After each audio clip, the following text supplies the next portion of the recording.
Buenas tardes, muchas gracias a todos los que están presentes y a todos quienes nos escuchan a través de la señal de df.cl y están conectados acompañándonos en este encuentro. Yo soy Paula Vargas, subdirectora de Diario Financiero, y bueno, hoy día vamos a participar de un encuentro que hemos denominado Desatando los nudos de la reforma previsional, que hemos organizado en conjunto con AFP Capital. En el marco de esta contingente discusión y como una política pública que es central para poder mejorar las pensiones de nuestros connacionales, vamos a tener acá conversando un panel muy interesante, pero antes de ello vamos a invitar a pasar a Jaime Munita, gerente general de AFP Capital, para que nos dé unas palabras de contexto y de la importancia de generar esta instancia de conversación en un momento también bien clave para la discusión de la reforma previsional. Alejandro, adelante, Jaime. Bueno, muy buenas tardes a todos. Muchas gracias por acompañarnos. Agradecer a nuestros panelistas que nos puedan acompañar. Comentarles que para AFP Capital siempre ha sido muy importante el diálogo. Nosotros hemos estado permanentemente generando estas instancias de diálogo para tratar de movilizar una reforma. Creemos y estamos convencidos que es necesario una reforma al sistema de pensiones, una buena reforma al sistema de pensiones, y por lo mismo hemos generado estas instancias de diálogo, de conversación, de discusión. AFP Capital lleva 6 años ya haciendo un streaming todos los meses con afiliados y no afiliados para poder conversar acerca del sistema de pensiones.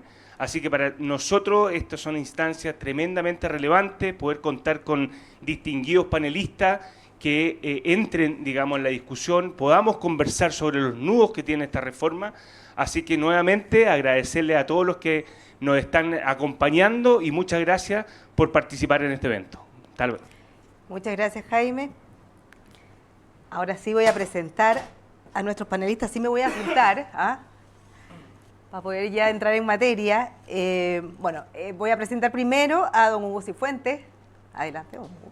Abogado y académico, doctor en Derecho de la Universidad Complutense de Madrid, profesor de Derecho de Seguridad Social en la Universidad Católica, y Diego Portales, fue superintendente de Seguridad Social, miembro de número de la Academia Iberoamericana del Derecho del Trabajo y de la Seguridad Social y director en Chile de la Organización Iberoamericana de Seguridad Social. Muy bienvenido. Muchas gracias. También con nosotros nos acompaña María Cecilia Cifuentes, directora ejecutiva del Centro de Estudio Financiero del ESE de la Universidad de los Andes, donde también es profesora adjunta. Además es consejera del Consejo Consultivo Previsional y miembro de la Comisión Justicia y Paz de la Conferencia Episcopal de Chile. Anteriormente fue economista senior de Libertad y Desarrollo y economista en el Banco de Chile. Muy bienvenida, Cecilia, además una amplia conocedora en todas materias de políticas públicas y de su discusión desde diferentes espacios también. También con nosotros Rodrigo Gutiérrez, gerente general de CIEDES, con más de 20 años de trayectoria. Se ha desempeñado también como intendente de Seguridad y Salud en el trabajo, en la Superintendencia de Seguridad Social, como asesor de la Vicepresidencia Ejecutiva y Subgerente de Desarrollo Estratégico en la Corporación de Fomento de la Producción, Corfo, mejor conocida. Además fue jefe de Además fue jefe de Planificación y Desarrollo de la Superintendencia de Seguridad Social y como asesor y jefe de proyectos en temas de modernización del Estado, entre otros cargos que ha tenido también a lo largo de su trayectoria. Yo voy a dejar el micrófono por acá. Yo tengo acá el mío. Y bueno, vamos a partir esta conversación desde la coyuntura. Mañana se presenta la nueva cuenta pública del presidente Boric. Hay mucha expectación sobre todo lo que pueda decir respecto a las reformas más estructurales que está planteando. Y bueno, y una de ellas es justamente la reforma previsional. No sé si ustedes esperan anuncios, probablemente no, porque ya está conversado, está en materia de discusión en el Congreso, pero sí desde la perspectiva personal más de ustedes, de todo el ambiente que se ha generado previo ya a la cuenta pública y la discusión misma en que está hoy día el tema previsional en el Congreso. ¿Cuál es la expectativa que tiene cada uno de ustedes respecto de lo que mañana el primer mandatario pueda señalar respecto de esta materia? ¿Parto? Parte, por favor. Partamos en orden en esta. Como es una pregunta general, vamos. Darle la palabra a la como usted quiera. Bien. Bueno, a ver, caballero. Yo no tengo demasiadas expectativas en el discurso de mañana, más allá de lo que uno podría llamar como frases de buena crianza en esta materia, que es lo que venimos escuchando hace tiempo de parte del gobierno, esta idea de la necesidad de acuerdos y esta idea de que el gobierno ya cedió, ahora le toca al otro lado, y yo discrepo un poco del diagnóstico de partida con que el gobierno plantea la discusión de pensiones, porque parte de algo que me parece que es un poco una falacia, en el sentido de decir, nuestros adultos mayores no pueden seguir esperando. Pero la verdad es que mejoramos las pensiones, y eso fue un enorme esfuerzo que hizo el país de triplicar los recursos del Pilar Solidario desde el año 2019 hasta ahora. Y no solo mejoramos en términos del monto que reciben los que reciben la pensión solidaria, sino que también de la cobertura. Entonces, antes esta era una política que beneficiaba al 60% más pobre y ahora estamos con una cobertura del 90%. Yo concuerdo que a lo mejor el año 2019, cuando se produjo el estallido, había una deuda en materia de Pilar Solidario, pero siento que esa deuda en un grado importante se pagó acorde a las capacidades del país, porque uno podría decir, bueno, ¿y los jubilados están con pensiones muy buenas? No, pero la verdad que lo que tenemos que ahora mejorar es la realidad y la situación del país. No sacamos nada con seguir destinando recursos que no tenemos a mejorar las pensiones y encontrarnos el día de mañana en una situación fiscal o en una situación del mercado de capitales muy compleja o nuevamente con presiones de retiro. Entonces yo creo que aquí un punto inicial que a mí me gustaría que se transparentara bien y en el que generáramos un consenso es que se hizo un esfuerzo bien grande en un país que lamentablemente ha deteriorado mucho su capacidad de crecimiento y eso también influye en las pensiones. El hecho de que esta es una economía que está creciendo al 2 significa que no podemos tener muchas aspiraciones en términos de buenas pensiones. No se pueden desamarrar esos dos aspectos. Era muy distinto cuando era un país que crecía al 5. Entonces nuestro primer desafío es ese, volver a tener un país dinámico, con un mercado laboral dinámico, en que aumente el empleo formal, que es la principal causa de las bajas pensiones. Entonces no tengo mucha expectativa en que podamos partir ahora de una base, yo diría, más honesta en la discusión, ¿ya? Y con menos mirada ideológica, sino que mirando lo que es la realidad que enfrentamos como país. Bueno, yo primero quiero agradecer la invitación y decir que una de las riquezas de este debate es que hay una economista, un ingeniero y un abogado. Por consiguiente, las miradas van a ser desde la perspectiva de cada uno de nosotros. Y yo voy a centrar, no tengo las virtudes que tiene Cecilia ni mi amigo ingeniero allá, para hacer miradas desde el punto de vista estrictamente económico. Entonces mi mirada es más bien desde el derecho de la seguridad social. Y en ese sentido, respecto a lo que podría decir el presidente, que es un tema que escapa a mi competencia, yo espero que él ratifique el deseo de que haya una reforma de pensiones. Es lo que uno... se me ocurre que está ya pauteado eso, está escrito, tiene que señalar eso y la importancia de llegar a acuerdos. Nosotros no podemos seguir.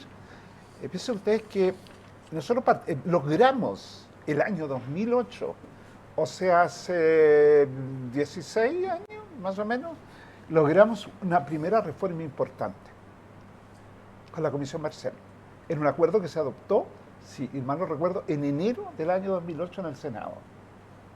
En un minuto se sentaron y se pusieron de acuerdo. Cedieron todos, todos, porque las pretensiones de la Comisión Marcel iban mucho más allá de lo que objetivamente se pudo convenir. Entonces, ¿podemos seguir en esto esperando y no generar un acuerdo transversal que nos permita efectuar la reforma de pensiones que el país necesita? Que tiene que ver con, lo voy a poner de esta manera, un poco siguiendo a Cecilia. Nosotros tenemos un sistema de pensiones en que la base es la capitalización individual. La pensión se dice autofinanciada.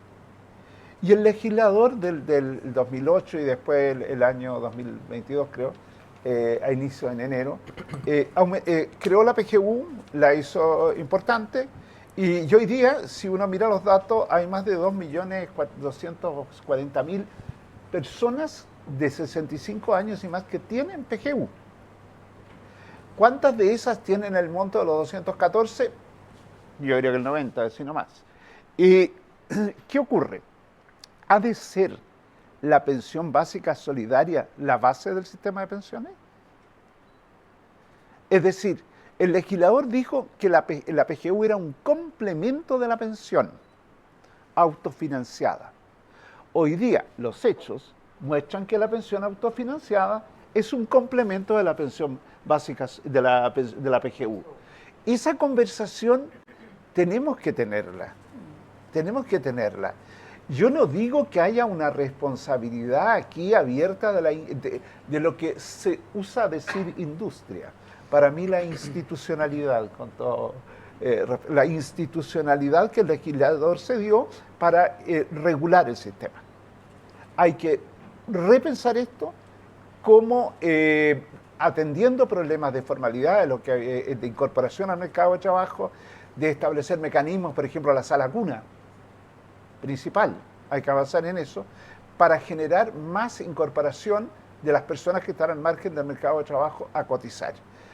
En fin, espero que esta conversación de mañana es un hito, pero lo importante es lo que pasa en la Comisión de Trabajo del Senado a fin de lograr aprobar la idea de legislar y discutir el proyecto de manera que al final tengamos pensión. Y yo creo, y cierro con esto, perdón, en que en realidad las pensiones son muy bajas, las autofinanciadas son realmente muy bajas en la mediana, y especialmente para la mujer, y eso hay que buscar una forma de solución. PGU, yo tengo una reserva ahí. Muchas gracias. Vamos a seguir profundizando en esos temas, Hugo, y cuéntanos tú, Rodrigo, ¿cuál es tu expectativa respecto de mañana? ¿Qué esperas? ¿Qué no esperas también? Buenos días, Paula. Buenos días a todos. Bueno, muchas gracias a FP Capital, a Diario Financiero por esta invitación. Felicitamos también la iniciativa. Nos parece importante mantener estos espacios de conversación siempre abiertos. Respecto a la pregunta, es una pregunta muy personal porque tiene que ver con la expectativa que cada uno puede tener de lo que va a ocurrir. Y lo que va a ocurrir ya está escrito, de manera tal de que tenemos poca capacidad de poder cambiar aquello un día antes. La verdad, yo honestamente creo que no tengo una gran expectativa en términos de que exista un anuncio que contribuya excepcionalmente a facilitar el clima de acuerdo. Toda vez que durante esta última semana hemos visto que el gobierno ha impulsado con fuerza una campaña que básicamente lo que hace es perseverar en algunos de los puntos que justamente definen lo que es el objetivo o el título de este seminario, que son los nudos de la reforma previsional. Básicamente el gobierno insiste en aspectos como la separación de la industria y el seguro social. Creemos de que aquello son nudos que son difíciles de desatar. Mi expectativa es que no hay acuerdo respecto de eso. Si el gobierno insiste pocos días antes del anuncio en aquello, difícilmente el presidente diga algo distinto. ¿Qué sería distinto? Y esto sería ya un análisis como contrafactual o factual, digamos, es que hiciera un anuncio disruptivo, algo que nadie esperara, ¿cierto? Lo cual no podemos descartar, ¿verdad? Pero algo disruptivo sería que el presidente se allanara, por ejemplo, a avanzar en aquellos puntos en los cuales ya hay acuerdo.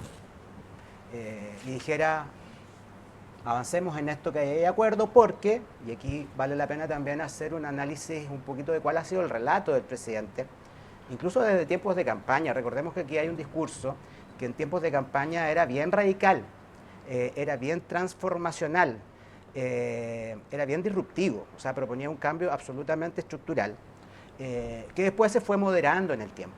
Sin embargo, no se moderó tanto tampoco, hubo una apuesta por parte del gobierno a que esta reforma y muchas otras reformas se apalancaran en un contexto de un nuevo escenario constitucional con la nueva constitución aprobada en septiembre del 2022. Ocurrió que el plebiscito o el resultado del plebiscito fue adverso al gobierno. Eso obligó a que la reforma y la propuesta de esta reforma y otras reformas se moderaran de manera relevante, pero siguen siendo reformas igualmente que suponen cambios estructurales y respecto a los cuales no hay acuerdo.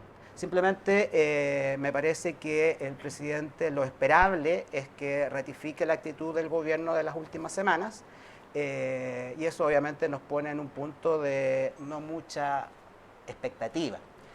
Recordemos también de que el presidente ha dicho varias veces que el éxito o fracaso de su gobierno depende de la implementación de una reforma de pensiones, eso lo ha dicho muchas veces, y sin embargo esto es algo que no se ve cercano, más bien se ve lejano.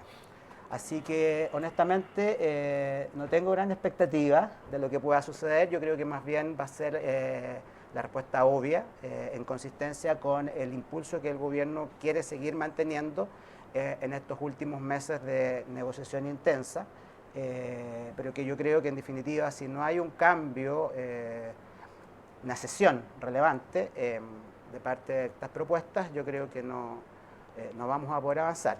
Y por eso que me parece muy relevante esta conversación, que justamente apunta, me parece que el título es muy afortunado, porque la pregunta es cómo se pueden desatar los nudos. Muchas veces uno no puede desatar los nudos.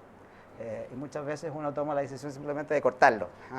Entonces, ahí yo creo que hay una metáfora que nos llama a reflexionar también, producto de seguir insistiendo en conversaciones que probablemente no son fáciles de resolver. Muchísimas gracias, Rodrigo. Efectivamente, esta semana se han profundizado las señales de que probablemente no va a haber un discurso muy distinto mañana respecto de cómo se ha planteado la reforma.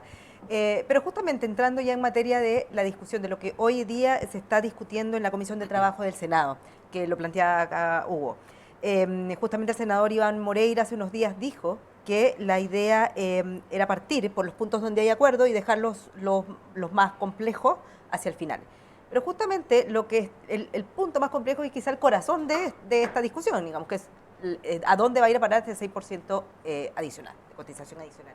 Entonces, la pregunta para ustedes, y ahí podemos partir por ti, Cecilia, si ves viable esta posibilidad de avanzar en esta primera parte, en lo que no es, en lo que ya hay como cierto acuerdo, o por lo menos hay una apertura, digamos, a conversar, y dejar para el final una materia tan central que finalmente te puede echar eventualmente abajo toda la conversación. Claro, bueno, yo aquí voy a hacer primero un disclosure. Yo soy parte de esta mesa técnica, pero no estoy aquí como parte de esa mesa, porque la verdad que creo que con estas discusiones, cuando empieza el tema de los trascendidos y dijo como parte de, entonces yo aquí quiero aclarar que yo voy a hablar como Cecilia Cifuentes y no en este rol que se está cumpliendo en la mesa, y voy a dar aquí estrictamente una opinión personal, porque al final yo creo que si seguimos con esta idea de que tenemos que aprobar la mega reforma previsional, vamos a fracasar por tercera vez. Y ahí también decir que tampoco es correcto decir que no hemos avanzado nada en 15 años, porque sí se hacen avances. Y yo creo que se hacen avances en la forma que se debería tratar un tema tan complejo como la seguridad social. Aquí la verdad que todos los sistemas de seguridad social del mundo están desafiados por el tema del envejecimiento en la población, por la demografía, y por lo tanto lo que uno ve que hacen los países es que van tomando pequeñas partes de este de este entramado tan complejo que constituye el sistema de seguridad social, y en las partes en que se ve factible avanzar, se avanza. Y voy a ponerlo con un ejemplo bastante concreto, que además efectivamente no está vinculado con a lo mejor los nudos de la reforma, pero sí es un aspecto central en las mejores pensiones, que es la política de inversiones. Nosotros tenemos una política de inversiones de los fondos de pensiones bastante anacrónica, con esto de 100 límites que tienen que cumplir, que hace además más costosa la administración de cartera, y hay aquí una propuesta del gobierno que al menos yo no he visto nadie que se oponga, que es esta idea de avanzar hacia estos fondos generacionales con una lógica más de maximizar el riesgo, maximizar el retorno sujeto a un perfil de riesgo del afiliado. Y creo que esa es una materia en la que uno podría avanzar, igual como hace un tiempo atrás no fue una reforma legal, pero sí fue una reforma normativa, el aumento del límite en los activos alternativos. Entonces, hemos hecho cosas. Bueno, la PGU fue una tremenda reforma, y yo creo que es un camino que a mí me parece razonable, sobre todo para no volver a decir esta idea de no hicimos nada. Hay materias, hay una que probablemente es más compleja, que yo en algún minuto la planteé hace tiempo atrás en una carta, que dije, bueno, tenemos acuerdo, y concuerdo con Hugo que aquí el pilar contributivo es el principal desafío. Tenemos acuerdo en subir 3 puntos la tasa de cotización para capitalización individual. Bueno, hagamos eso. Subamos esos 3 puntos, porque estamos muy atrasados. Enfrentando también algo en lo que hay un consenso absoluto y en la que el gobierno no está tomando ninguna medida concreta, que es la informalidad. La informalidad es la principal causa de las bajas pensiones, lejos la principal. Las lagunas, el que la gente no cotice, este problema que señala Hugo, que yo estoy completamente de acuerdo. Lo que nosotros tenemos ahora es un sistema en que la pensión autofinanciada es un complemento del pilar solidario, y si uno dice, ¿y por qué se da eso? Porque vemos que la gente cuando jubila cotizó en promedio 10 años, cotizó a veces por menos del sueldo. Ese es el tema principal. También hay consenso en el tema de enfrentar la informalidad.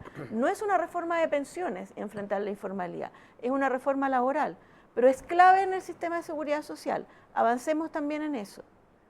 O sea, ¿no ves un camino poco viable el que vayamos avanzando de forma más progresiva? Es que es lo que hemos hecho y es lo que hacen todos los países para avanzar en materia de seguridad social. Yo no estoy viendo ningún país que haga mega reformas de pensiones, sino que van haciendo, se ha hecho en México, se ha hecho en Australia, tomando pequeños temas. Subamos la tasa de cotización.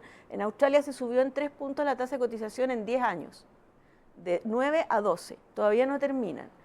Bueno, vamos haciendo en esa línea reformas, yo creo. Hugo.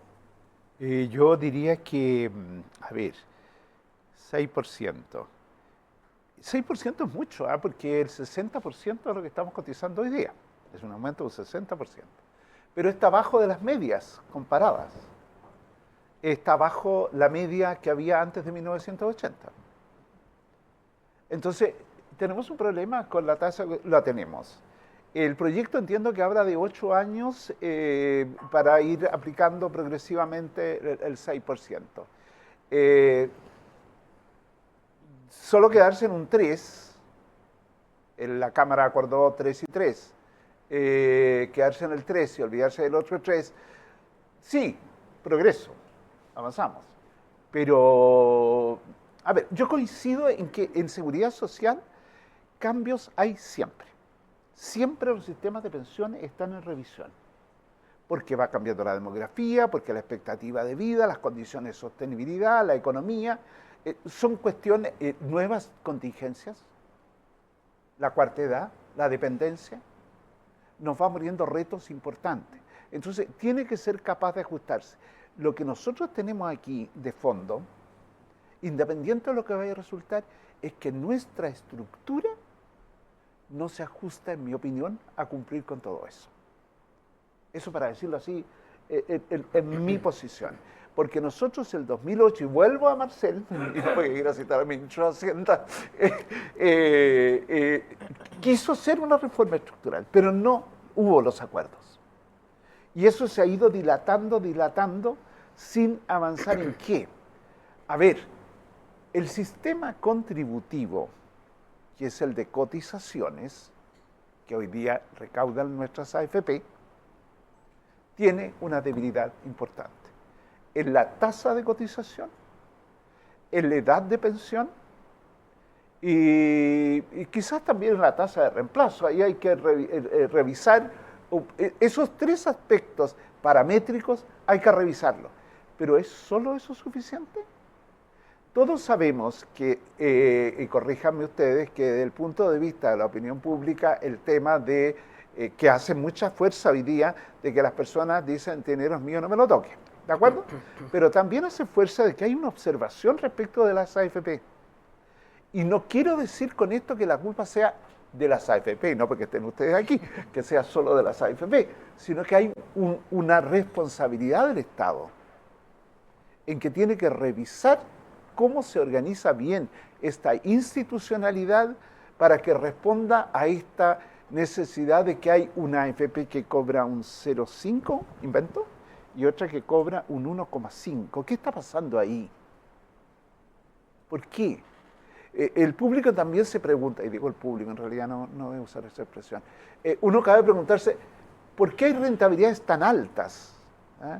Todas esas cuestiones, mira, a ver, durante al menos 20 años, nuestro sistema de AFP promovió las altas rentabilidades que tenía, lo bien que iba y los buenos resultados que tenía, ¿de acuerdo?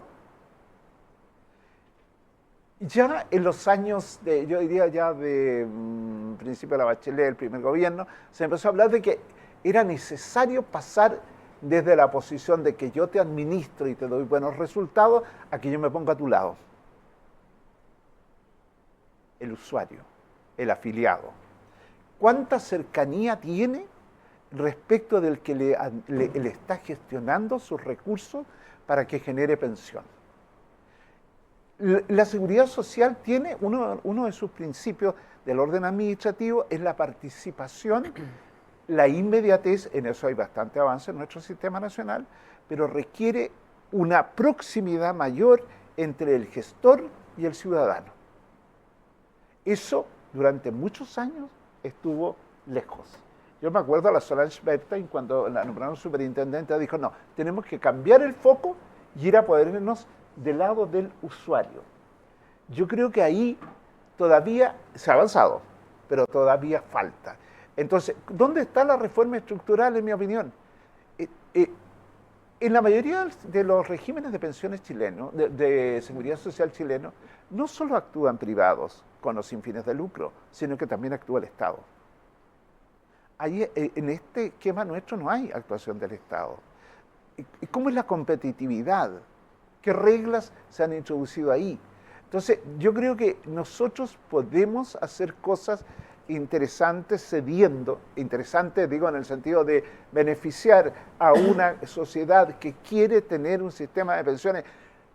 Sepan una cosa, nunca vamos a estar 100% de acuerdo con nuestro sistema de pensiones porque mi pensión nunca va a ser la que yo quiero. ¿De acuerdo? Nunca. Siempre va a ser insuficiente. Siempre va a ser insuficiente. Siempre va a haber, lo saben mejor ustedes, siempre hay más necesidades que lo que disponemos.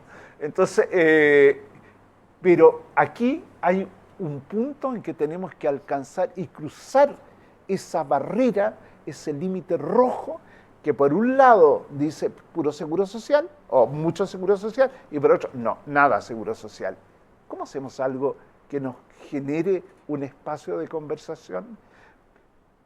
Cecilia decía, los recursos para financiar la mejoría de las pensiones de los actuales pensionados y de las mujeres. Entonces, como ya dije, yo no soy economista, pero ¿de dónde sale esa plata? ¿De dónde la obtenemos? ¿Recursos fiscales? ¿El Estado le presta dinero? Quedamos con muchas interrogantes también respecto de eso. También tengo muchas. Ahora, sí. Rodrigo, no sé si quieras complementar algo de eso, pero también, siguiendo con los puntos álgidos, está el tema del 6%, donde probablemente yo creo que es como algo que va a quedar no resuelto dentro de esta, tratando de desatar los nudos, y particularmente en la discusión en el Parlamento, pero sí hay otros aspectos que también son bien interesantes y también bien álgidos en esta discusión, como la incorporación de un sistema de reparto o mixto, donde ahí, desde tu perspectiva más de análisis de cifras, de datos y de conocimiento un poco de la industria también, ¿cómo ves la viabilidad económica de esta reforma? Si va a tener, o qué puede generar o qué impacto puede generar en el desarrollo de la industria financiera y las inversiones que se vieron bien golpeadas ya con los retiros. ¿Y qué pasaría si en este escenario de un sistema de reparto o mixto? Sí, voy a ir directo a esa pregunta, no voy a reflexionar sobre lo anterior. Me parece que es importante comentar o reflexionar respecto un poquito a la semántica que se utiliza en esta conversación. Tú comentaste recién sistema mixto, ir a un sistema mixto o ir a un sistema de reparto. Importa entonces ver si estamos de acuerdo en qué entendemos por un sistema mixto. Para nosotros, el sistema de pensiones chileno ya es un sistema mixto en la lógica multipilar, un sistema con el pilar no contributivo, el contributivo y el voluntario. El gobierno en su discurso ha insistido muchas veces en la idea de ir hacia un sistema mixto. Nos parece que es confuso, a lo menos pareciera que lo que quieren decir es que sea mixto en la contribución de los empleadores. También se habla de un sistema de reparto y también no hay una comprensión, creo yo, absolutamente transversal respecto a lo que es reparto. Por lo tanto, yo voy a decir lo que entendemos nosotros por reparto, en el sentido de que es aquel sistema que utiliza aportes corrientes para el financiamiento de pensiones corrientes, es decir, lo que conllevaría implícitamente la lógica de una solidaridad intergeneracional, partiendo desde ahí. En consecuencia, luego, respecto a la pregunta que tú señalas, bueno, ¿y esto si es viable o no económicamente? ¿Qué impacto esto puede tener en la industria? Lo primero que habría que reflexionar, creo yo, es que si una reforma incorpora un aumento en la tasa de cotización, por lo tanto un incremento de los aportes, importa definir cuál es el destino de esos aportes. Porque una alternativa es que si esos aportes siguen la lógica del modelo de capitalización individual, en este caso, pero de capitalización en general, supone que estos aportes son ahorro.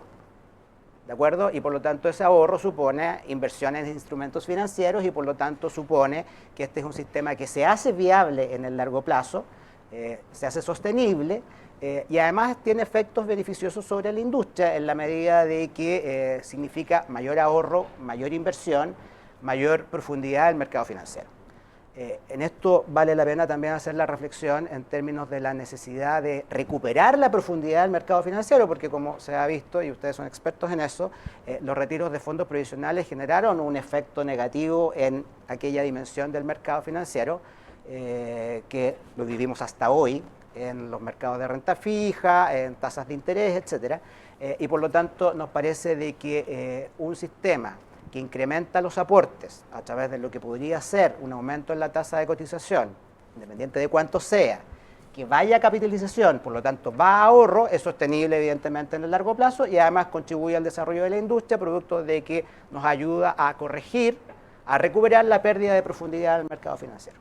O sea, siempre más ahorro va a ser importante. Así es. Sin embargo, lo que sabemos es que en la propuesta del gobierno, y lo que se discute, y es uno de los nudos, ¿verdad?, que hemos comentado, es que parte de esa cotización adicional, parte de ese aporte, vaya a financiar pensiones corrientes, es decir, contenga este elemento de solidaridad intergeneracional, contenga este elemento de reparto. Y en aquel caso nos parece que no contribuye. Tan simple como eso por el factor demográfico. Sabemos de que si parte de estos aportes no van a ahorro, sino que van a gasto, es decir, van a consumo presente, en ese sentido lo que nosotros observamos ahí es que se genera una suerte de costo de oportunidad de no haber utilizado esos ahorros en inversiones y por lo tanto hay un costo de oportunidad para el mercado financiero en términos de poder recuperar esa profundidad perdida. En ese sentido, pero probablemente el objetivo es que se mejoren las pensiones ahora. Bueno, esa es parte de la discusión, pero estoy intentando responder la pregunta. Tú me decías, bueno, ¿cuál es el impacto? Si es sostenible o no, la respuesta es, si fuera todo ese aumento de la cotización a un seguro social, la propuesta original del gobierno, la respuesta es, no es viable económicamente y no favorece el desarrollo de la industria financiera.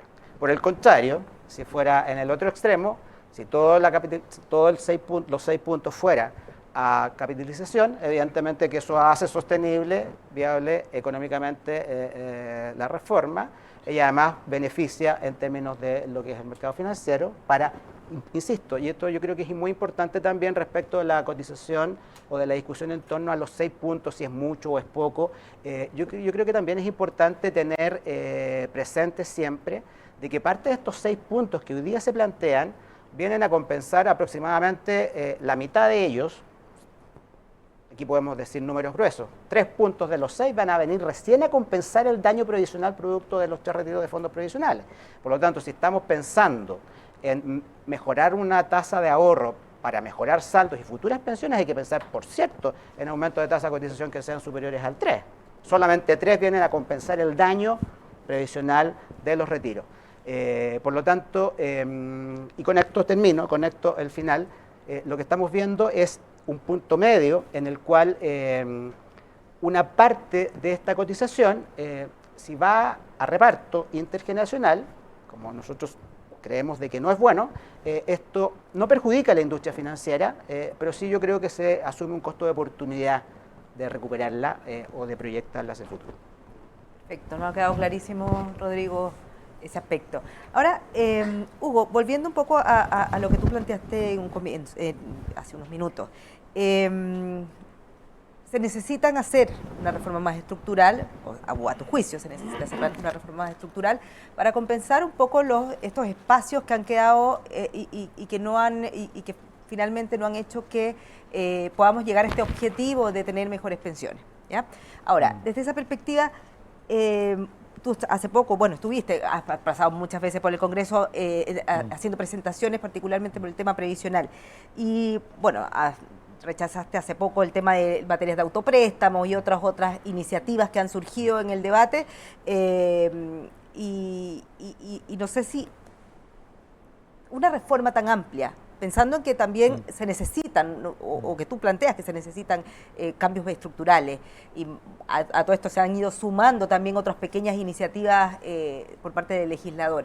Pero una reforma tan amplia como la que presentó el gobierno, más estas otras pequeñas iniciativas, ¿crees que llevan más bien a una complicación en esta posibilidad de llegar a acuerdos? ¿O debería ser más acotado? ¿Debería el gobierno plantear una reforma más acotada, tal vez? Mira, yo creo que en este tema, me voy a referir al autopréstamo primero. El autopréstamo para mí es contrario a lo que es un sistema de pensiones. Pero reflexionando en eso, en las cajas de previsión antiguas existían los préstamos, pero eran préstamos para vivienda, ¿de acuerdo? Y me acordé que la reforma de los retiros de pensiones en Perú se fundaron en que las personas retiraran dinero para vivienda. Y es cosa, bueno, los que visitan Perú saben cómo eso se ha traducido en cuestiones prácticas. Entonces, debo confesar que me quedé con la idea de que una pareja joven que está partiendo, que tiene algún ahorro y está los 30 años y quiere, podría recurrir, me quedé con la duda, no lo tengo resuelto. Y como principio, no me gusta que los dineros de pensiones salgan para otros fines, ¿de acuerdo? Creo que nosotros resolvimos bien el tema de los enfermos terminales, la reforma que hicimos en el año 2021, si no me equivoco, no, terminaba la pandemia, respecto de que los enfermos terminales que pueden tener una pensión y retirar saldo después que aseguren pensión de sobrevivencia para sus eventuales beneficiarios, es una buena salida. Creo que por ahí hay que buscar soluciones más atractivas. Creo que es importante avanzar en el tema de los cuidados. Hay que buscar una fórmula por la que las personas, yo creo que muchos de los que estamos en esta sala sabemos de lo que significa cuidar adultos mayores no valentes y el sacrificio que eso significa para las familias. Y nosotros tenemos una cultura en que nuestros autovalentes mayores queremos que estén en su hogar. ¿Cómo enfrentamos ese cuidado desde el punto de vista del tema de seguridad social? En mi opinión, sí. Y por consiguiente hay que buscar salidas a eso. Y ahí tienen dos. Uno tercero, la discusión sobre la longevidad, el famoso seguro de longevidad. Nosotros estamos haciendo un pequeño cuestionario, estamos preguntándonos sobre el seguro de longevidad, pero no vemos dónde eso pueda tener un gran espacio. Entonces, hay muchas conversaciones pendientes, sí, estoy de acuerdo, pero las centrales son qué hacemos con la institucionalidad y qué hacemos con el 6%. La pregunta es, y eso se lo dejo a mis colegas, es ¿cómo mejoramos las pensiones de ahora? ¿Solo con PGU? Si nosotros nos quedamos solo con PGU, nosotros vamos a convertir en el futuro a la PGU en el peón de batalla para subir las pensiones. Y como eso es recurso fiscal, va a estar sujeto a las mayorías en el mundo político. Perdón, me derivo a otro punto si me perdonan. Yo creo que nosotros tenemos que sacar del debate público, político, directo, una serie de cuestiones del sistema de pensiones que se pueden resolver a un nivel técnico de alto nivel. Yo soy de la opinión de que la edad de pensiones tiene que ser abordada, pero saquémosla del ciclo político. El ciclo político nos dice el margen, nos fija la cancha, ¿de acuerdo?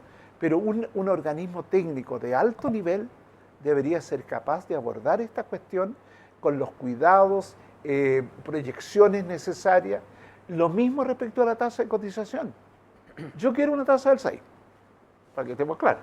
Pero si eso no se lograra, ¿cómo podemos generar un espacio en esa línea? Yo creo que hay que avanzar ahí en las tasas, revisar las tasas de reemplazo, pero sacarlo y que el Congreso sea esa entidad donde va uno a validar lo que ha hecho. En Europa hay experiencias de este tipo. Voy a citar solo lo que tiene acordado la Unión Europea en materia de cómo mover su sistema de pensiones. Ellos sostienen que no tocan su sistema público, pero están fomentando fuertemente el sistema complementario. En la reforma hay modificaciones al sistema complementario de ahorro voluntario, como lo llamamos nosotros. Eso a lo mejor hay que revisarlo un poco más. Y la institucionalidad, como mencionó. Bueno, y la institucionalidad de todas maneras. Yo creo que hay que buscar espacios para que haya mayor competencia, para que haya más licitaciones, para que el tema de la inversión, el tema de la gestión, lo que se llama el soporte. ¿Es posible? Esa es una conversación que está en el proyecto y valdría la pena no descartarla en la conversación definitiva que haya que tener. Ahora, no sé si quieras complementar, Cecilia, a propósito de la PGU, que te vi a sentar un poquito respecto de que efectivamente esto puede transformarse después en un boomerang, digamos, y que sea un caballito de batalla de campañas políticas eventualmente, o de ofertones políticos. Te vi que como estar de acuerdo con eso, y cuéntame ahí un poquito respecto de particularmente el tema PGU, cómo poder sacarlo, o cuál es tu visión respecto de poder sacarlo o desacoplarlo de los ciclos políticos. Sí, quería agregar además un punto a lo que decía Rodrigo, que estoy completamente de acuerdo con él en la necesidad de aumentar el ahorro, pero hay otro tema más relevante y que la verdad que en eso el gobierno hay que reconocer que ha avanzado, porque esta discusión partió sin datos. Y el gobierno convocó a una comisión para que estimara las tasas de reemplazo, paralelo a que David Bravo también hizo un estudio similar. Hubo bastante discusión en esa, cómo se calculaba la tasa de reemplazo, pero para mí lo esencial de esos dos estudios es que los dos estudios mostraron que las tasas de reemplazo en el futuro van a ser más bajas que las actuales. O sea, el problema de pensiones va a ser más grave en el futuro que ahora. Entonces uno dice, ¿y cómo entonces le vamos a exigir a los cotizantes actuales, futuros jubilados, que financien pensiones actuales? Eso es una injusticia enorme. Entonces también ese es un tema en que si el propio estudio del gobierno muestra esto, a mi juicio se vuelve a caer el argumento de que los actuales jubilados reciban beneficios de los actuales cotizantes, porque ¿qué va a pasar con los futuros cotizantes? Y esto se explica por la demografía. Y un dato bien interesante, el próximo año el sistema de seguridad social chileno cumple 100 años. Hace 100 años atrás se estableció la edad de jubilación, de 65 años para los hombres y 60 años para las mujeres. La expectativa de vida promedio era 50 años. Entonces, ¿cómo podemos seguir con este engaño que es edades de jubilación, sobre todo de 60 años para las mujeres Ya me llamó a mí mi AFP para decirme, oiga, está pensando en su futura jubilación, y casi me dio un infarto. Qué falta de respeto, qué falta de respeto. No era capital. No era capital. No es capital, no. Entonces yo creo que ahí hay un tema que necesariamente tenemos que enfrentar, la edad de jubilación, y aquí me vinculo con la PGU, porque estoy completamente de acuerdo con Hugo que esto es tremendamente peligroso, porque ¿qué es lo que percibe el ciudadano común de la discusión que tenemos ahora de pensiones?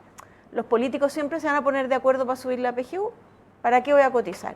Si ahora dicen 250, el próximo gobierno va a decir, no, al menos un 80% del salario mínimo, y el siguiente va a decir el salario mínimo. ¿Para qué cotizar? Entonces, eso yo lo veo tremendamente peligroso cuando uno dice que la principal causa de las bajas pensiones es la informalidad. ¿Cómo puedo unir las dos cosas? Por ejemplo, uno puede vincular aumentos de PGU a años cotizados y de alguna manera hacerse cargo de la demanda de la clase media, que la PGU la favorece un poco menos. Y decir, ya hay un beneficio adicional de PGU, y esto es algo que vimos en la mesa de formalidad laboral, hicimos una propuesta bien importante en esta materia, y leyendo hace pocos días atrás una columna de Sebastián Edwards, creo que hay una cosa adicional que uno puede hacer y plantear. Bueno, y si le decimos a las personas, mire, la PGU son 206.000 pesos, pero si usted posterga un año recibir la PGU, se la vamos a subir a 230, no sé, empezar a dar incentivos a que las personas jubilen más tarde. Yo creo que eso es factible hacerlo, para un poco resolver estos nudos. Y sobre el autopréstamo, yo también a veces me cuestiono este tema, sobre todo lo difícil que es el acceso a vivienda ahora. Y tú lo mencionas también respecto a la APB, y si le damos más flexibilidad a la APB entonces, que la APB sea un instrumento más atractivo para las personas en el sentido de decir, bueno, el APB se puede retirar ahora, pero hay que pagar los impuestos. Bueno, dar un beneficio por ese lado, retire parte de su APB para financiar una vivienda y los impuestos se los vamos a postergar, no sé, buscar por ese lado a lo mejor, alternativas de hacer más atractivo el ahorro voluntario para las personas. Flexibilizar un poquito también ahí. Que hoy día es muy rígida probablemente el sistema en su conjunto, no solamente la pensión, digamos, autofinanciada, el porcentaje que estamos ahorrando, sino también en la APB y otros instrumentos que utilizamos para complementarla. Bueno, Rodrigo, yo no sé si quieres complementar alguna de estas dos. Quiero complementar. Te veo con ánimo de, así que dale nomás. Voy a intentar ser breve porque se han dicho varias cosas, Sí. así que voy a intentar ser concreto y conciso. Respecto al autopréstamo, nítido, no al autopréstamo. Yo creo que no corresponde ni siquiera discutir los detalles de una propuesta de autopréstamo. Me niego a discutirlo. No al autopréstamo. El autopréstamo no es un objetivo de un sistema de pensiones,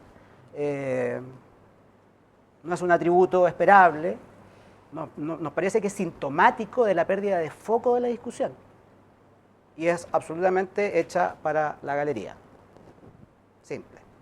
Respecto de PGU, me parece que uno puede hacer un esfuerzo mayor y la gran duda es la sostenibilidad financiera, es decir, si esto, de hecho existen dudas ya de que los últimos aumentos estén debidamente financiados, etcétera. Nos parece que la propuesta de campaña del gobierno de llevar la pensión a 250.000 pesos, claro, se veía muy potente y atractiva y llamativa desde el punto de vista de la opinión pública. Lo que sí nadie reparó fue que cuando se hizo esa promesa no se dijo cuándo. Entonces, cuando uno hacía las proyecciones de inflación, llegaba así, bueno, si se concreta hacia el final del gobierno, el aumento no va a ser el 30 y algo por ciento, y va a ser solamente un 5% sobre el reajuste que naturalmente debía llevar esta PGU hacia el final. Con todo, nos parece de que sí sería factible, deseable, esperable, que pudiese ser una pensión garantizada universal que alcance la línea individual de la pobreza. Eso ya es algo que existe un consenso, yo diría que más o menos amplio. Eso es un aumento que es inferior a llegar a los 250.000 pesos, incluido hacia final del gobierno, considerando las proyecciones de inflación. Y yo creo que hasta ahí nomás. ¿Por qué? Y lo han dicho también, porque en la medida que esta prestación es cada vez más atractiva, por lo tanto genera un incentivo a cotizar, un desincentivo a cotizar, es decir, un incentivo perverso. Y lo que sí me parece que podría también estar dentro de las expectativas o proyecciones de mejora de esta prestación es hacerla verdaderamente universal, o por lo menos avanzar en cobertura. Se ha dicho que la PGU es una prestación que contribuye a minimizar o reducir o intentar eliminar la pobreza en la vejez y por lo tanto es muy significativa para aquellos segmentos de bajos ingresos y de bajas pensiones o nulas pensiones autofinanciadas. Pero eso no significa que no sea un aporte pecuniario para aquellas personas que están por sobre el umbral y que son justamente las que hoy tienen tasas de reemplazo que no son del todo deseables para ellos. Se ha dicho que en los segmentos de bajos ingresos la tasa de reemplazo ya en muchos casos es más del 100%. No así ocurre en la llamada clase media, en esta aproximación coloquial de lo que entendemos clase media, no estadística ni económica, por cierto, pero es ahí también donde yo creo que la PGU puede significar un aporte. Una persona que tiene una pensión autofinanciada de 1 millón de pesos no le viene mal un complemento bajo la lógica de estos aportes previsionales solidarios o bajo un esquema PGU. Y lo último, respecto de lo que es la solidaridad intergeneracional.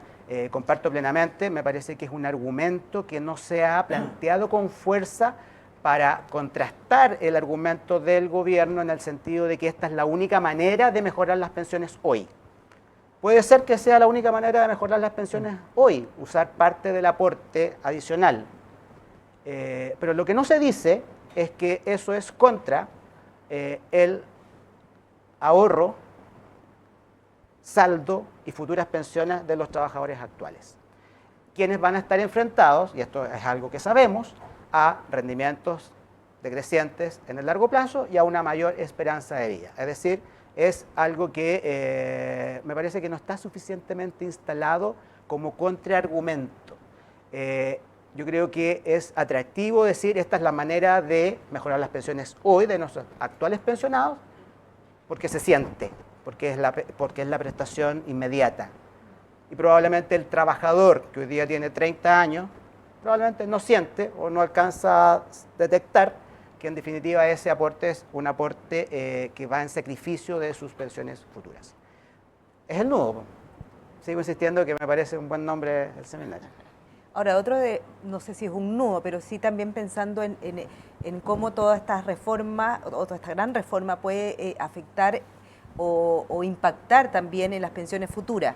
Si los fondos generacionales, por ejemplo, son suficientes, pensando en que también las rentabilidades esperadas para los próximos años no van a ser las mismas, tan altas, digamos, que tuvimos durante estos primeros 30 años, digamos, o no sé, más o menos. Es muy difícil, o al menos es lo que pronostican los inversionistas, de que estas ¿cómo se llama?, retornos sean tan altos. Y en ese sentido, ¿cómo lo ven ustedes? Digamos, ¿cuál es la visión que tienen ustedes respecto de en términos de rentabilidad, el sistema pueda estar rindiendo a futuro? Sí, mira, respecto de los fondos generacionales, entendemos que se ha ido instalando una suerte de consenso respecto de esa propuesta. Entendemos también de que el argumento que estaría detrás de aquello es que en la medida que se manejaran fondos por generación, que hagan que estos fondos sean más estables en su comportamiento, es decir, menos susceptibles a traspasos, por ejemplo, o a nuevos retiros de fondos, permitiría a las administradoras, permitiría a ustedes acá probablemente hacer un manejo de cartera mejor, que permita profundizar las inversiones en horizontes largos y no en instrumentos más líquidos para efectos de tener que responder a estos requerimientos, y por lo tanto la apuesta es que esto mejoraría la rentabilidad en el largo plazo. Ese es un poco el argumento. Puede ser cierto, pero no me parece que haga una diferencia demasiado significativa. Y al mismo tiempo, sí me parece que hace una diferencia muy significativa respecto de la pérdida del derecho a elegir de las personas. Creemos que el sistema de multifondos es un sistema que fue bien pensado, que ha cumplido un rol, que ha demostrado en evidencia de funcionamiento durante 20 años, que efectivamente hay un ciclo que se ajusta al riesgo y a la edad de las personas. El problema es que ha tenido mal uso. Y tuvimos en el pasado terceros que hacían recomendaciones que llevaron a las personas a desafiar o contrariar la lógica de ahorro de largo plazo del sistema de pensiones y por lo tanto llevarlos a hacer esta búsqueda de ganancias de corto plazo. Esto de ir de la a le, de le a la, etc. Y por lo tanto nos parece que los fondos generacionales son una buena alternativa para quien se siente en un ambiente hostil y pueda optar por un fondo generacional. Pero también entendemos que en el ejercicio del derecho a elegir, las personas puedan optar por un sistema de multifondos en el cual, en función de nuestro perfil de riesgo o del perfil de riesgo individual, puedan ir a un fondo más riesgoso por más tiempo o puedan ir anticipadamente a un fondo conservador por más tiempo. Y por lo tanto me parece que los fondos generacionales son una opción complementaria y alternativa a los multifondos. Y como digo, ese es el trade-off. Yo creo que el trade-off es, sí, podría uno esperar mayores rentabilidades en el largo plazo. No sé si vale tanto la pena, no creo que hagan una diferencia en el largo plazo. Y yo creo que sí implican un gran costo desde el punto de vista de lo que es la libertad de las personas, el derecho a elegir sobre la propiedad de sus fondos. Eso yo diría que muchas gracias, Rodrigo. Tenemos poco tiempo y muchas dudas todavía, pero sí, para resumir, para ir viendo un poco los nudos que ustedes ven. Aparte, hablamos ya de varios de ellos, tenemos temas 6%, destino, PGU, hicimos una pincelada por fondos generacionales, pero ¿qué otros aspectos ustedes creen hay nudos que van a ser muy complejos de resolver en la discusión? ¿Y cuál es su propuesta o visión de cómo hacerlo, de cómo ir escarbando en unas soluciones más que puedan llegar a acuerdo, digamos, en el Parlamento? Hugo, Cecilia, Rodrigo. Mira, yo creo que nosotros, quisiera planteármelo desde el punto de vista que nosotros tenemos un sistema de pensiones de pilares. Un pilar no contributivo, PGU, un pilar contributivo, capitalización individual, y un pilar voluntario que tienen que convivir para generar una pensión adecuada a las personas. La debilidad de nuestro modelo está en lo contributivo. Es ahí donde necesitamos resolver. Y tengo presente, ayer estuve revisando unos fallos del Tribunal Constitucional y de la Corte Suprema, y ellos definen la seguridad social, mira, aquí me voy a equivocar, los ministros, disculpen, no sé si del Tribunal Constitucional o de la Corte Suprema, pero definen lo que es la seguridad social y se plantean el tema de la solidaridad. Y dicen que la solidaridad no es solo la que viene de recursos públicos, sino que la solidaridad es parte esencial de la parte contributiva. Entonces, si eso no se cumple, nosotros, desde un punto de vista conceptual, tenemos una debilidad. Y esto, un día llevado a los tribunales, es un tema. Yo creo que nosotros, por eso que creo que las conversaciones que debemos tener para resolver nuestros problemas en pensiones cruzan todos los aspectos. No basta solo una mirada económica, no basta solo una mirada de la industria, como se señala, o de la institucionalidad, sino que se requiere ver cómo encaja una reforma con lo que es el concepto y lo que es la evolución de la seguridad social chilena. Cecilia ha recordado los 100 años, estamos en eso, estamos trabajando en ello algunos. Ver cómo ha evolucionado nuestro modelo desde antes del 24, del siglo pasado, con las leyes sociales. ¿Qué influencias hay ahí? Y cómo al momento de hacer grandes reformas, nosotros tenemos que tener una consistencia con lo anterior. El año 80 nos borramos todo. Nos borramos todo y lo hicimos todo de nuevo. Eso fue lo que pasó en el año 80. Se dieron las circunstancias para que eso sucediera. Debemos entonces ahora romper con lo que fue el año 80 a 100. No, sabemos que no va a ser así. No puede ser. Hay derecho adquirido, hay derecho en curso de adquisición, y por consiguiente, en mi opinión, el centro del debate, para mí, está en qué hacemos con el pilar contributivo para que éste sea más fuerte, genere mayor resultado para una mejor pensión, y cómo se articulan intereses públicos y privados en la gestión y en la inversión de los recursos. Si nosotros logramos un acuerdo en ese sentido, yo creo que nadie tiene la solución total desde el punto de vista económico, ingenieril o jurídico. Supone un acuerdo. Eso es lo que yo diría. Articular mejor los intereses públicos y privados. Sí, señorita. Cecilia. Sí, yo comparto que el nudo principal es el tema de cómo distribuir la cotización adicional. eso no hay ninguna duda. Y tratando de recoger el punto de Hugo de la solidaridad. Y la verdad que yo creo que si nosotros estuviéramos en una situación en que uno pudiera decir, no, las pensiones en el futuro de todas maneras van a ser mejor que las actuales, yo no tendría reparo en establecer solidaridad intergeneracional. En el contexto actual creo que es injusto. Finalmente uno lo podría plantear como es regresivo, que personas que van a estar peor beneficien a personas que están mejor. Lo que no quita que uno pueda plantear un elemento que tiene la reforma y que yo creo que podría ser conversable, que es la solidaridad intrageneracional. Es decir, que las personas de la misma generación que tienen mejores ingresos y mejores cotizaciones puedan contribuir en la cuenta de ahorro de los que cotizan por menos. Y eso es solidaridad y se cumple además lo que yo de Rodrigo recojo, que es que todo vaya a ahorro y no vaya nada a consumo presente. Ahora, eso a mi juicio exige otra condición, que es, bueno, pero que todos coticemos por lo que ganamos en el fondo, porque hay gente que no cotiza o que puede cotizar por el sueldo mínimo y que por lo tanto se vería beneficiada por un sistema en el que es empleado y no tiene cómo evadir cotizaciones, le va a estar financiando su pensión, pero él tiene un ingreso por fuera o a lo mejor trabaja en un emprendimiento informal, que estamos llenos de emprendimientos informales, que le permite muy buenos ingresos y cotiza por el sueldo mínimo y además recibe un beneficio. Entonces tendríamos que corregir eso y al final lo que uno busca es cómo hacemos solidaridad pero que sea justa. Y creo que ahí hay un espacio para llegar a un acuerdo en esa línea, pero sujeto a que todos coticen como corresponde. Rodrigo. Los nudos. Los nudos. Volvemos Sí, a los nudos. los otros nudos que ves y que no alcanzamos a desarrollar en la primera parte de la conversación. Bueno, está claro que el nudo principal es la distribución del 6% y la insistencia del gobierno a llevarlo a seguro social, solidaridad intergeneracional. Ya lo hemos hablado. El segundo nudo me parece que tampoco hemos hablado, pero tiene que ver con la separación de la industria. Tampoco me voy a profundizar en ello.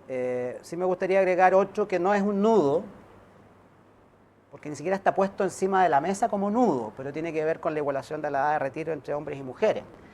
Yo creo que es uno de los grandes ausentes de la reforma, de la propuesta de reforma, y la verdad es que es transversal al sistema político, básicamente porque no parece atractivo desde el punto de vista de los votantes. Pero la verdad es que no cabe ninguna duda, y en eso yo creo que hay consenso técnico amplio, de que es un camino sobre el cual es necesario avanzar. Sin embargo, no avanzamos. Nos parece también entendible de que para entender esta poca popularidad que tendría una medida de este tipo es el cambio en las reglas del juego. Es decir, es cierto, no le vamos a cambiar la edad de jubilación a una persona que le faltan 5 o 10 años o está próxima a jubilar, ni siquiera 20 o 30. Pero ¿cómo nos vamos a ser capaces de discutir respecto del cambio en las reglas del juego para personas que todavía no entran al juego, es decir, no entran al mercado laboral? Entonces, en ese sentido, nos parece que deberíamos avanzar en una propuesta. Esto lo comentamos alguna vez en una columna de opinión, en el sentido de hacer una igualación gradual de la edad legal de retiro para las mujeres nacidas entre la década del 90 y el 2000, de tal manera que aquellas que nacen en el 2000, por lo tanto están recién ingresando al mercado del trabajo, ya tengan una edad de jubilación equivalente a la de los hombres. Nos parece que es mínimo de la honestidad intelectual abrir y tener esa conversación. Esto ayuda, contribuye a reducir la brecha de género en pensiones, toda vez que además sabemos que las mujeres tienen una esperanza de vida mayor que la de los hombres. Nos parece que ese es un no nudo sobre el cual yo creo que tenemos que ser capaces también de conversar. De jubilación. Efectivamente es un tema que siempre ha estado dando vueltas en el debate técnico. Y otro tema final que no abordamos es particularmente la reorganización de la industria. Tú lo mencionaste en un momento al final de tu última intervención, y ahí existen algunos argumentos técnicos que se han planteado de que no va a producir la economía de escala o ese objetivo de economía de escala con lo que se plantea este principio dentro de la presentación del proyecto de gobierno. ¿Cómo lo ven ustedes, Hugo?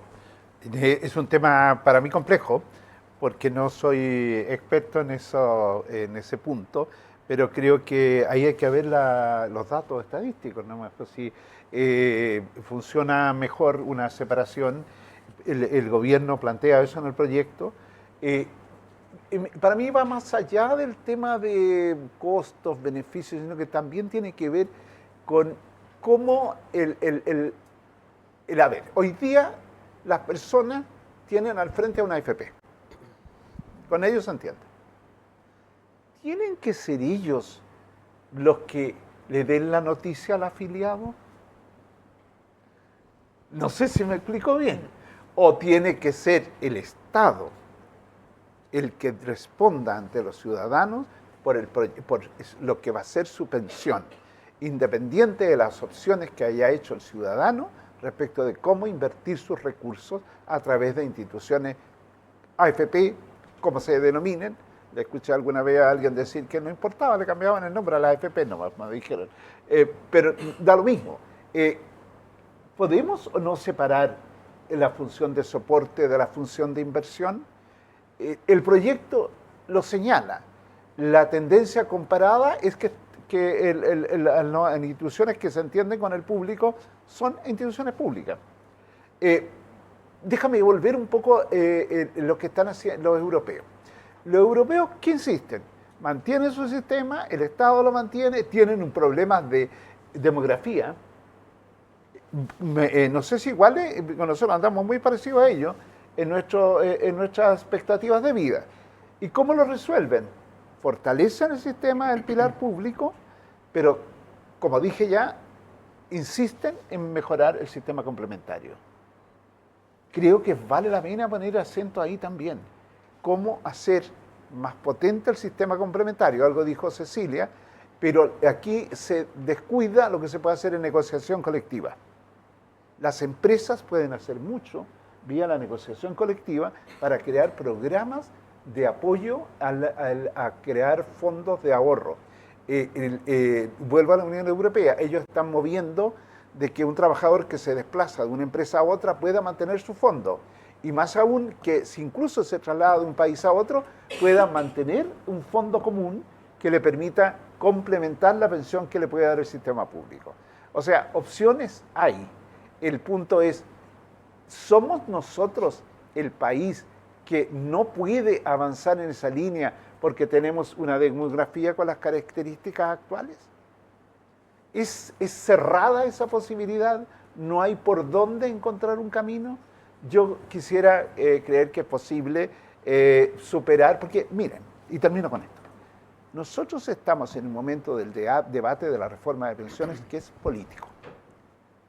Es político, no es puramente técnico, porque cuando llega ya a las comisiones del Senado, de la Cámara, ahí no solo influye lo técnico, el cuento es cómo logramos que lo político converse con lo técnico en este debate. Pero el que decir que esto es puro político, no es, porque va a ser político, porque detrás de un sistema de pensiones hay cuestiones ideológicas, hay dinero comprometido, grandes sumas de dinero, está de por medio de la sostenibilidad.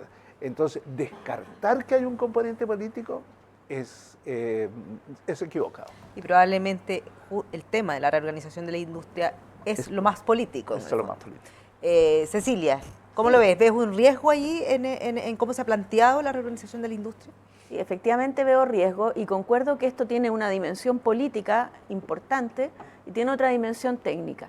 En la dimensión política tenemos un problema, y eso yo creo que hay bastante consenso, de que hay un tema de legitimidad, ¿ya? Claro. Y tendríamos que buscar formas de resolverlo. Y yo lo que diría entonces, bueno, dado que tenemos que resolver este tema de legitimidad para que la industria se valide delante de la población, ahí tenemos que entrar a la parte técnica y decir qué cambios en la organización industrial nos permiten mejorar la organización industrial. Porque yo no creo que es perfecta. O sea, aquí tenemos un problema que no es culpa de la industria, que es un dato de la causa, y es que aquí la elasticidad precio de la demanda, es un tema bien técnico, pero la elasticidad precio de la demanda es muy baja.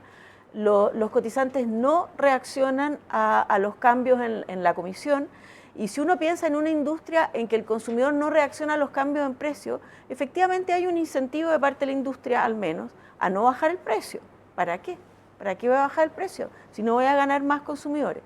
Entonces, y ahí entramos en lo técnico. ¿Cómo resolvemos este tema? Definitivamente no es a través de este organismo central. De hecho, los estudios muestran, y aquí hay otro problema que voy a señalar. Generalmente estamos, los que hemos estudiado el tema de seguridad social, hablando de organización industrial y no somos expertos en organización industrial. Yo me declaro no experta, he tratado de leer lo que hablan los expertos en estos temas, pero creo que hay que subir a estos expertos a las mesas, a los expertos en organización industrial. ¿Y qué es lo que han planteado?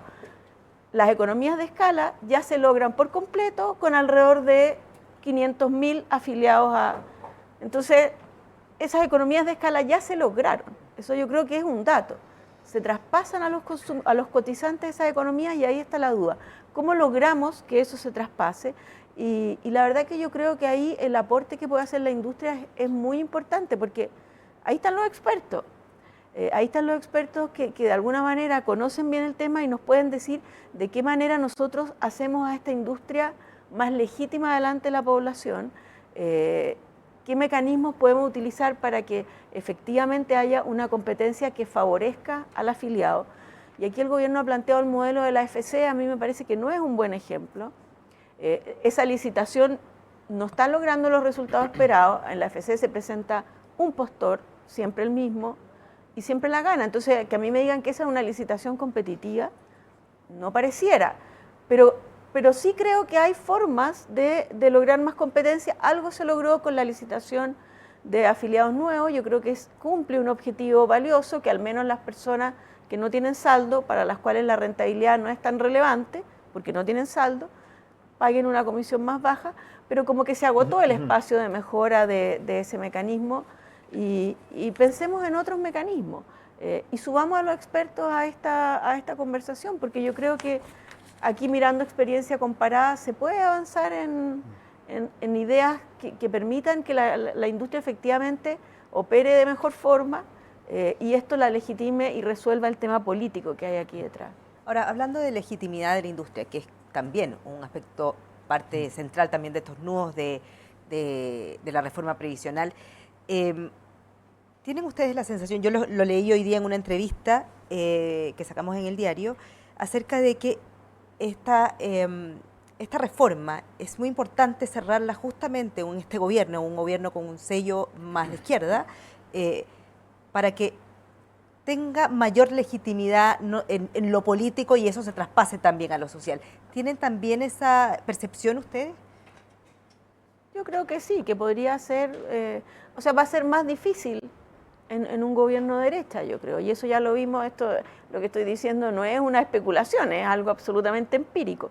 Entonces, claro, yo creo que podría ser un beneficio poder cerrar este tema en un gobierno de izquierda. Sí, yo creo que efectivamente la industria tiene un problema de legitimidad y tiene un problema de legitimidad en el origen, de una parte, y también basada en la percepción ciudadana. Los rankings de confianza muestran a la industria en los últimos lugares de las instituciones en Chile. Contraintuitivamente, la confianza en la industria mejoró gracias a los retiros de fondos previsionales, porque el nivel de información y conocimiento de las personas mejoró. Ya se perdió esto de que la plata no sabían dónde estaba, quedó clarísimo que los ahorros son de las personas, estaban en las AFP y las AFP respondieron oportunamente. Mucho más incluso por sobre lo esperado, no siendo procedimientos que estaban dentro de su core. Desde ese punto de vista yo creo que hay una gran mejora ahí. Pero lo que está claro también es que la propuesta del gobierno surge como una alternativa con un sesgo político ideológico, pero que desde el punto de vista técnico definitivamente no tiene evidencia. O sea, aparte con una serie de hipótesis y supuestos respecto de economías de escala que harían reducir los costos y que finalmente esos costos se trasladarían a los usuarios. Nos parece que es un camino muy largo, de alto riesgo, con cambio estructural que subdimensiona absolutamente las implicancias que tienen que ver o se derivan de estos cambios estructurales de implantación de nuevas instituciones, de nuevos procedimientos, de nuevas tecnologías. En definitiva, vemos que hay poco riesgo y poca evidencia de que eso se traduzca en beneficios finales para las personas. Pero, dicho eso, creo que igualmente hay que hacerse cargo, por lo tanto. Y hay maneras de hacerse cargo. Yo creo que Cecilia coincidió con ella en el sentido de que hay que buscar fórmulas que tengan que ver con la regulación de la industria, que permitan de alguna manera corregir estas cosas que intuitivamente también en la percepción quedan instaladas, como lo dijo Hugo al comienzo, esta gran diferencia entre las comisiones, el hecho de que las personas no sean sensibles al precio, las utilidades de las FP, que algunas veces también en la percepción ciudadana quedan un poco desfasadas con la experiencia propia respecto de la rentabilidad que observamos, que contribuimos nosotros a difundir por lo demás mes a mes. Pero creemos que se pueden hacer cosas, creemos que se pueden hacer cosas que favorezcan la competencia, creemos que hay que alinear los incentivos en términos del esquema de comisiones. Nosotros particularmente creemos un esquema mixto que tenga que ver con flujo más rentabilidad. Me parece que podría ser un esquema interesante. Nos parece que la licitación de cartera de los nuevos afiliados también ha tenido una importancia relativa, creemos que se está agotando, creemos que si se avanzara hacia un esquema de comisión mixta, esto haría menos atractiva la licitación por el esquema justamente de cobro, y por lo tanto quizás habría que profundizar también el esquema de licitación, quizás darle un periodo de cautividad un poquito mayor al que tiene actualmente, porque de lo contrario vamos a tener menos interesados en participar. Creemos que se pueden hacer cosas. Quizás son insuficientes para algunos, pero nuevamente la duda o el conflicto final es: ¿avanzamos en lo que tenemos acuerdo o simplemente porque no tenemos acuerdo no avanzamos en nada? Yo creo que esa es la gran discusión y lamentablemente parece que no estamos avanzando, y la gran pregunta responde a la expectativa que tenía respecto a la pregunta inicial. El presidente va a decir algo disruptivo. Yo no lo descarto, pero mañana no. Puede que en un tiempo más. Hugo. Mira, brevemente. La presidenta Bachelet en su segundo gobierno presentó un proyecto de reforma de pensiones. El presidente Piñera avanzó con otro proyecto. El presidente Boris tiene su proyecto. Cada uno de esos proyectos tiene una connotación que tiene que ver con la propuesta que cada uno de esos gobiernos le hizo a la población. Por consiguiente, no podemos partir del supuesto de que, tenemos que reconocerle a los gobiernos su derecho a hacer la propuesta conforme a lo que es su proyecto. Y es el Congreso el que tiene que resolver cuál es la salida óptima. Tenemos un Congreso hoy día que está absolutamente equilibrado. Por consiguiente, tenemos la posibilidad de llegar a un acuerdo equilibrado, porque están las condiciones desde el punto de vista de la composición del cuerpo político decisor para que se tome una decisión absolutamente equilibrada. ¿O vamos a esperar que venga otro gobierno a presentarnos un proyecto con otra tendencia ideológica para buscar una salida? Yo eso creo que nosotros tenemos que desde la posición de cada uno superar. Muchísimas gracias, Hugo, Cecilia, Rodrigo, por esta conversación. Y también les damos las gracias a quienes nos siguieron a través de la señal de DF.cl. Sin duda hay desafíos y trabajo por hacer en lo que viene y en la discusión respecto de la reforma previsional. Hasta un próximo encuentro. Muchísimas gracias por estar acompañándonos.